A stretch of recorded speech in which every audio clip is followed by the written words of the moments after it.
اور اس پوری ایٹمی ٹیکنالوجی کا خالق، اس ایٹمی ٹیکنالوجی کا بانی، اس ایٹمی ٹیکنالوجی کا ویژن شہید ذوالفقار علی بھٹو صاحب تھے، جنہوں نے اس ملک کو ایک عظیم ٹیکنالوجی دی، اس ملک کو ایک عظیم طاقت دی، جس سے اب الحمدللہ پاکستان کی دفاعی صلاحیت کسی بھی بڑے ملک سے کم نہیں ہے۔ اور یہ پورا کریڈٹ، جس طرح میں نے کہا کہ میرے قائد شہید ذوالفقار علی بھٹو صاحب کو جاتا ہے، اور اس کی قیمت انہوں نے بہت بھاری ادا کی۔ وہ قیمت نہ صرف انہوں نے ادا کی، پورے ان کے خاندان نے، بھٹو فیملی نے اس ملک کو ایٹمی طاقت بنانے کی قیمت ادا کی، جس سے پوری دنیا پاکستان سے خائف تھی۔ تو پہلے تو آج کے دن کے حوالے سے میں نے کہا کہ آپ لوگوں کو بتاؤں کہ ہماری نوجوان نسل کو معلوم ہونا چاہیے کہ جو بانی ہوتا ہے، جس کا ویژن ہوتا ہے، وہی جو ہے اس کا کریڈٹ بھی اسی کو جاتا ہے، اور وہ ہے ڈیفینیٹلی شہید عوام، شہید ذوالفقار علی بھٹو صاحب۔ دوسری بات، آپ کو آج جو مدعو کرنے کا ایک اور مقصد بھی یہ تھا کہ آپ نے دیکھا ہوگا کہ کل ایک سوچی سمجھی سازش کے تحت ایک شخص جو کہ صرف 6-7 ماہ ہوئے ہیں جیل میں بیٹھا ہے، 8-9 مہینے ہو گئے ہیں شاید، اور جیل میں بیٹھ کر جسے عوام کے سامنے کہا جاتا ہے کہ قید و بند کی صحبتیں ہیں، اور وہ یہ عجیب و غریب قید و بند کی صحبتیں ہیں کہ جیل سے بیٹھ کر وہ شخص، اس کے انٹرویو بھی چل رہے ہیں، جیل میں بیٹھ کر اس شخص کے آرٹیکلز بھی غیر ملکی جریدوں میں گوسٹ آرٹیکلز بھی چھپ رہے ہیں، اور جیل میں بیٹھ کر وہ شخص جو ہے وہ ٹویٹر پہ میسیجز بھی دے رہا ہے، اور وہی شخص جیل میں بیٹھ کر حکومتیں بھی بنا رہا ہے، ٹکٹیں بھی دے رہا ہے۔ ابھی میں ایک پی ٹی آئی کے رہنما کا انٹرویو دیکھ رہا تھا جس میں وہ کہہ رہے تھے کہ جی ہاں، یہ ٹکٹیں میں نے نہیں دی، یہ ٹکٹیں تو خان صاحب نے دی ہیں، ہاں فلانی فیملی کو 6 ٹکٹیں یا 7 ٹکٹیں خان صاحب نے دی۔ تو جیل سے بیٹھ کے وہ اپنا ٹکٹیں بھی دے رہا ہے، جیل سے بیٹھ کر سارے کام کر رہا ہے، اور سب سے کل جو اور سب سے گھناؤنی حرکت کی ہے، وہ جیل سے بیٹھ کے پاکستان کے خلاف اس سے اور گھناؤنی سازش نہیں ہو سکتی جس طریقے سے کل جو اس نے ایک ویڈیو ٹویٹر پہ لگائی ہے، جس میں اس نے مجیب الرحمان کو قومی ہیرو کہہ دیا ہے، ہمارے اپنے اہم ادارے افواج کے خلاف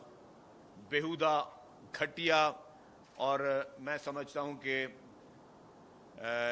گمراہ کن جو ہے وہ حقائق پیش کر رہا ہے، اور وہ گمراہ کن حقائق جس میں مجیب الرحمان کو ہیرو بنا کے پیش کر رہا ہے، اور 1971 کا جو سانحہ تھا جس میں پاکستان کے 2 حصے ہوئے، اس سانحے پہ بھی سیاست کرنے کی کوشش کر رہا ہے، لوگوں کو ورگلانے کی کوشش کر رہا ہے۔ تو میں سمجھتا ہوں، اور میں پہلے کہتا تھا، شاید میری بات سب سے جونیئر سمجھ کے سب نے اگنور کی، میں کہتا تھا کہ اس کی لڑائی، عمران خان کی لڑائی جو ہے وہ پیپلز پارٹی سے نہیں ہے، پی ایم ایل این سے نہیں ہے، کسی اور پولیٹیکل پارٹی سے نہیں ہے، کسی جرنل سے نہیں ہے، کسی ادارے سے نہیں ہے، اس کی لڑائی پاکستان سے ہے۔ یہ پاکستان کو نقصان پہنچانا چاہتا ہے اور پہنچانے کی کوشش کر رہا ہے، کیونکہ یہ شخص ہم پر تھوپا گیا ہے، یہ شخص ہم پر پلانٹڈ ہے، یہ شخص جو بھی پاکستان کے ساتھ اس وقت کر رہا ہے۔ میں کچھ چیزیں آپ کو دکھاؤں گا، اور جب وہ چیزیں آپ کے سامنے آئیں گی تو کیونکہ میں تو ایز اے پولیٹیکل مخالف ہوں نا، میں تو کوئی بھی الزام لگا سکتا ہوں، اور یہی امپریشن لیا جائے گا کہ میں جو بات کر رہا ہوں ایز اے پولیٹیکل مخالف کی کروں، لیکن میں جو کچھ چیزیں آپ کو دوں گا شاید آپ نے پہلے بھی دیکھی ہوئی، لیکن ان کو آپ نے کڑی سے کڑی ضرور جوڑنا ہے کہ یہ شخص چاہتا کیا ہے۔ میں نے کہا کہ جس طریقے سے یہ پاکستانی اداروں کے خلاف، آپ یہ سوچیں جب سقوط ڈھاکہ ہوا تھا تو کتنے معصوم لوگوں کی جانیں گئی تھیں، کتنے لوگ شہید ہوئے تھے، اس کو جس طریقے سے ان حقائق کو توڑ بتوڑ کر اور غلط قسم کا ایک سٹوری بیچنے کی کوشش کی جا رہی ہے اور اس کا ذمہ دار مختلف لوگوں کو ٹھہرایا جا رہا ہے۔ میں اگر بیٹھ کر آج شیخ مجیب کی بیٹھ کر باتیں کروں تو مناسب نہیں ہے۔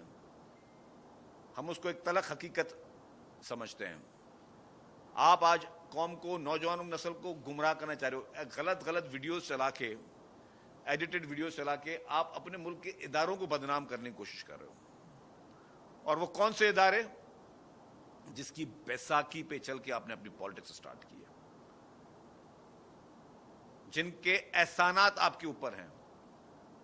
آپ کی نسلوں کے اوپر احسانات ہیں۔ ورنہ کرکٹر، الحمدللہ کرکٹ ہمارا سب کا پیشن ہے، پاکستان میں ہر سال 25 کرکٹر آتے ہیں، 25 کرکٹر جاتے ہیں۔ آپ کو عوام نے اگر عزت دی تو اس کے بعد پھر آپ نے کوئی ایک بیساکھی پکڑی، جو بیساکھی پکڑ کے آپ کہاں تک پہنچے۔ اور وہ حضرت علی والا قول، جس پہ احسان کرو اس کے شر سے ڈرو۔ آپ ایک احسان فراموش شخص ہو عمران خان، آپ ایک احسان فراموش شخص ہو۔ اور آپ کی احسان فراموشی میرے کہنے پہ نہیں، یہ میں آپ کو وہ آپ کے اپنی الفاظات کے زد میں دکھاؤں گا کہ آپ نے کیا کیا۔ تو اینی ہاؤ، تو میں نے کہا کہ جس طریقے سے 1971 کے پورے واقعات کو، حالات کو غلط طریقے سے پیش کیا گیا، اس کی پرزور مذمت بھی کرتا ہوں، اور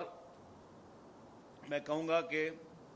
ہماری قوم آنکھیں کھولے، ایسے بہروپیے جو عمران خان جیسے لوگ ہیں جو غلط طریقے سے عوام گمراہ کر رہے ہیں، اس سے جان چھوڑیں۔ آپ پہلے ویڈیو چلائیں جو کہ خان صاحب نے کل جس طریقے سے اداروں کو گھسیٹنے کی کوشش کی، ہمارے فوج کو گھسیٹنے کی کوشش کی، اس کے خلاف مسخ حقائق پیش کرنے کی کوشش کی۔ پہلے آپ یہ دیکھ لیں۔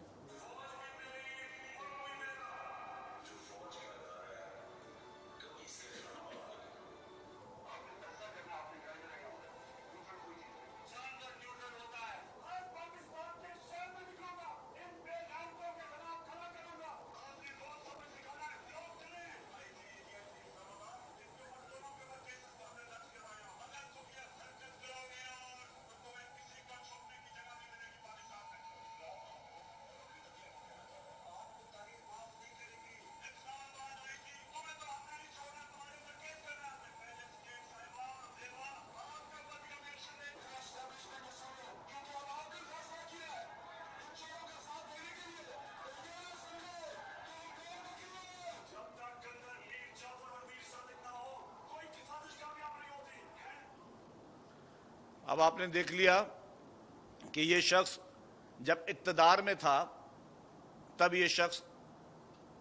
اسی فوج کی تسبیح پڑھ رہا تھا، جیسے اقتدار سے ہٹا تو اسی اداروں کے خلاف گھناؤنی مہمیں چلا رہا تھا۔ اس نے اپنے جو ہم نے کلپ دکھائے اس میں اس نے پولیس کو دھمکیاں دی، ججز کو، جوڈیشری کو دھمکیاں دی ہیں، بائی نیم وہ دھمکیاں جو ہیں وہ موجود ہیں کہ یہ شخص کس طریقے سے اس ملک کے ہر ادارے کو دھمکانے کو کوشش کرا ہے۔ جو آج اس نے 1971 کی بات کی ہے، جب اقتدار میں تھا تب یہ حقائق جو اس کے نظر میں حقائق ہے تب وہ سامنے کیوں نہیں لے کے آیا؟ اگر اتنی ہی انسانیت تھی، اتنی غیرت، جرت، سب چیزیں تھی کہ جب وزیر اعظم کی کرسی پہ موجود تھا تب بیٹھ کے عوام کو اس طریقے کی باتیں گمراہ کرنے کی کیوں نہیں بتائی؟